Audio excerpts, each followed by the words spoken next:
Hi beauty babes, welcome back to my channel. This is Janice, and today's video I'm just going to be talking to you guys about my fibromyalgia again.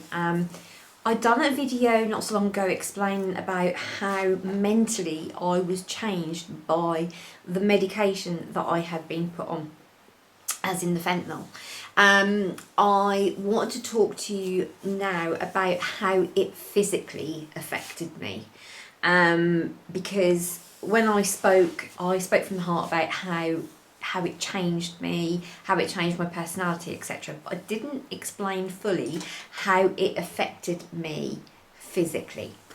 So when I was put on the fentanyl, I don't really have much recollection of much that had gone on in my life, to be honest, because it had slowed my whole thought process down.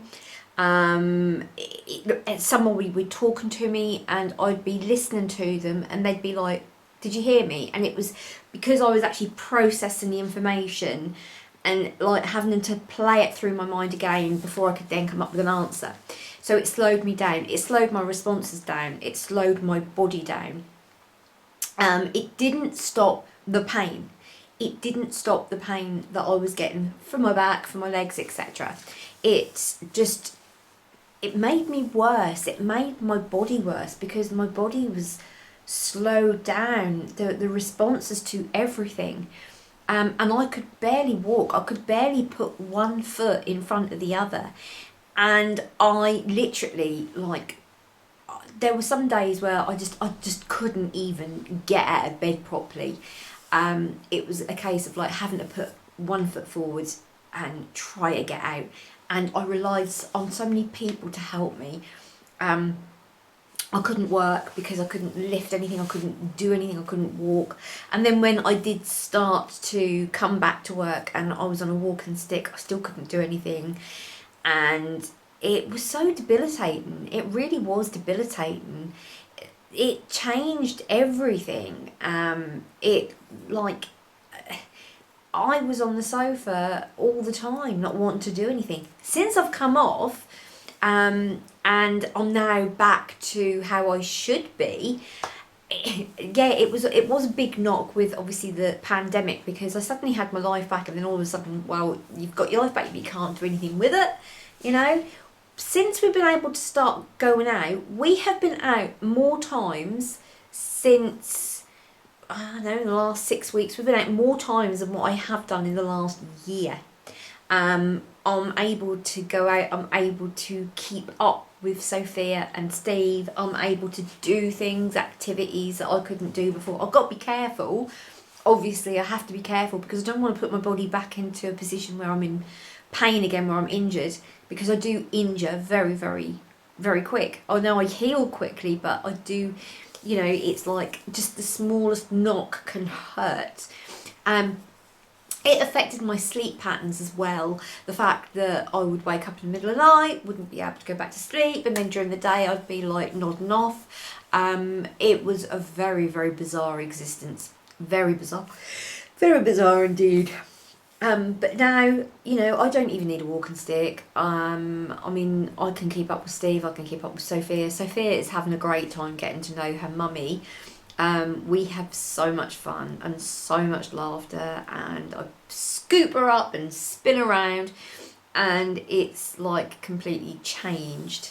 I'm on the pregabalin now, so I do know that there are some side effects from the pregabalin, and I know I'm not completely free, and I'll never be free of pain either. I will always have the pain, but it's that whole mental accepting that, you know, you've got pain and that you're going to deal with it and you can live life. And, you know, I've since also had a therapy session with the nurses at the hospital, at the pain management clinic, and been talking to them, and they're like, "You've really got this. You have got this. You are, you understand the fact that it's mental and that you have to do a bit each day, and even on the days when you don't want to do anything, you still have to just push a little bit harder just to get you up." Now, I think what makes it worse is I'm perimenopausal as well. So there are things going on there that are not great. Men, you don't have to go through this, right? You don't have to go through this. You don't have to go through the sweaty nights where you wake up, where you're absolutely soaking and like you stink because the sweat is so bad that it really, really stinks. I'm sorry, it's too much information here, but like women, you know, if you're not going through it already, you are going to go through it, unfortunately. Mood swings, depression. You'll have like, oh, I feel really, really good for a few days. I feel really, really good. And then like a few days later, you hit rock bottom and you don't know why. And you can't get yourself up off the sofa or off the bed. And you're like, and then all of a sudden you've got like, your heart is going a million times an hour. And you get the jitters. Now, when I say you get the jitters, I'm talking about you've had 12 espressos, or one after the other, and you're like, ooh. And there is like, nobody explained any of this to you. You know, nobody explains any of this to you, that you're going to go through this. You know, that you get anxiety and your fight or flight comes in. So going through all that on top of the fibromyalgia, it's exhausting. It is totally exhausting. One thing I also noticed as well is I started getting like electric shocks down my fingers. Now, I've always had problems with my hands where I can't feel my hands properly. I can't grip. Now, I don't know if I explained this or not in my last video, but when I was 5 months old, I was involved in an accident where I was dropped on concrete and I had a fractured skull. And the fracture goes right the way from the front here, right the way across. It forks off round the back here. So it's quite a big fracture. I was in hospital for a week, so it was quite a big fracture. Massive, massive impact on my family. And dealing with that as well, so not knowing, because a lot of my problems that I have are on my left side, like my eyesight on my left side. My eyesight is shot to bits anyway. I'm going to talk to about my eyesight in a minute though, because it's something very, very interesting to say. Like this side of the body, like my leg is weaker, my back is like not my back, my hands, my legs are a lot weaker. I tend to droop down on one side sometimes. It's like, it's almost like I don't know if there was any significant brain damage that happened. I mean, it could be like, I mean, I'm very, very obsessive. I'm very, very paranoid. And these are things that come in with fibromyalgia, and also the drugs that you're on. But have an injury to this side of the brain also, it causes problems with that as well. It's there is so much, and I just wish I could get to the bottom of everything and say a definitive, right, yes, okay, this is the menopause, this is fibromyalgia, and this is from your brain injury from when you were 5 months old. Now, I have always had bad eyesight, but I've been having varifocal glasses now for the last 4 years, and my eyes have been getting progressively worse and worse and worse. Now, I've got astigmatism in both my eyes, so I can't wear the contact lenses. Sorry, that's another thing as well. Memory shot to bits. Can't even remember what I was saying now. See, it happens. It does happen. Yeah, so my eyesight was bad, but it was getting progressively worse. Since I've come off the patches, I cannot see out of my glasses properly. I'm like, I've had to buy a pair of reading glasses so that I can see, like to read with, but I can't do anything with my glasses. It's just ridiculous. So I've got to go and get my eyes tested. I can see better without my glasses than I can with my glasses.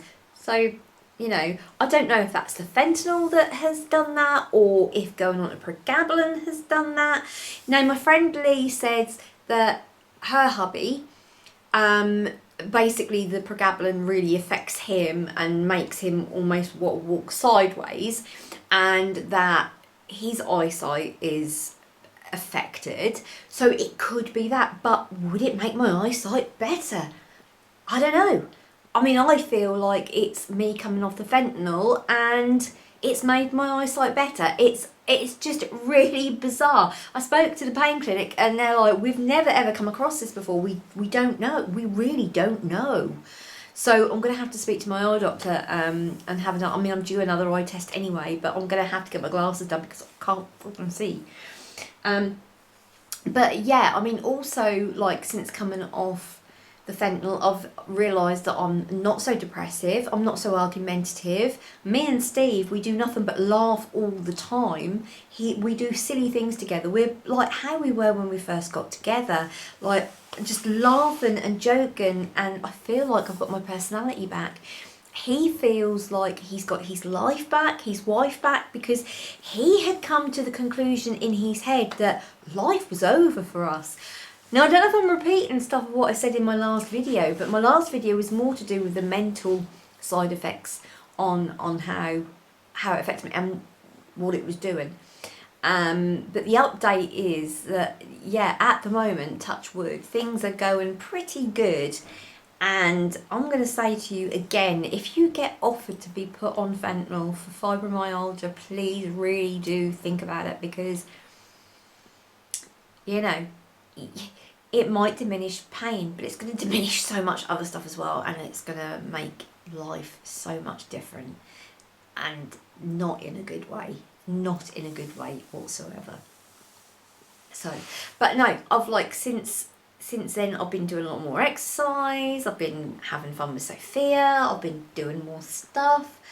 It's like I feel free, I feel freedom, and I just want to say to any of you that are suffering with pain that you find on a daily basis that you've got a big struggle, there is light at the end of the tunnel. Please, please just sit there and think, you know, it's today I have this pain. Tomorrow it might not be so bad. You know, try and think that, you know, I've got to deal with this. I can overcome this. I can be better. I can get through. And just by telling yourself that, you're giving yourself a bit of strength to get through them days. I know how hard them days are. I mean, I remember when I was cold turkeying, because I had to cold turkey 3 times when I was coming off fentanyl. I remember the last time I literally was crawling inside out of myself. I was literally, like, my whole body was just, I felt like I'd got ants running up and down me, and they would bite me, but they were up and down the inside of my skin, not the outside. And like my whole head, I felt like I was turning myself inside out. It was just horrendous. Absolutely horrendous. And I just didn't know what to do with myself. And I am never ever going there again. Never am I going to go there again. That has got to be one of the worst things in my life I have ever experienced. Ever. And I never want to go through that again. And I'm not going to, because I'm not going to, I don't care. I'm not going on fentanyl. Unless I know that I've only got a few days left to live and that it is palatable care, then fine, fair enough. But I am not going on that as a person to get through their daily life. Never, ever, ever am I going to do that again. Never. Because it's just, it should never have happened. We've already gone through this. It should never have happened. So, but yeah, I mean, like, since my last video, we've been able to go out a lot more. We've been doing days at the beach. And I don't mean like getting on the beach with everybody else, but I'm talking about going down and walking down, down along the promenades with our face masks on. We've been like obviously social distancing. We've been several times to the zoo. We've been like all over the place. We went to a theme park that's near us called Pleasurewood Hills, which was great. I went on so many rides, and it was just amazing because I never would have gone on them rides like a year ago, because I'd have been like, no, don't want to. No, not for me. I don't want to have fun.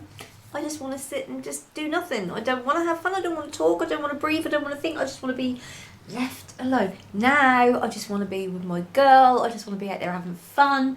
My girl, who's at her grandparents at the moment, and I am missing her so much. So much. It's like, we do so much together. So anyway, that was just another update on how I'm doing, and yeah, just to say, don't ever give up on life. Never give up, because there is so much to live for. And even if you are in pain, you got to tell yourself you got to get through, because you're the only person that can get you through it. Other people will be around you to help you, but you're the only person that can actually push through and get through that pain barrier and do the things that you want to do. And don't let anybody tell you that you can't do something, because you can. You can. You can get through stuff. You can do stuff. And yeah. So anyway, take my love, and thank you for listening to me ramble yet again, and probably the same shit as last time. I know. But it's just like, I have to get it off my chest. I have to talk about it, I have to get it off my chest. So anyway, lots of love to you. Take care, my beauty babes. Thank you so much for watching. Take care. Comment down below, because I'll always comment back. I'll always talk to you. You know, if any of you need to talk, or you have questions about what I've gone through, please just comment and I will come back to you. So anyway, take care. See you later, guys. Bye. Stay safe. Bye.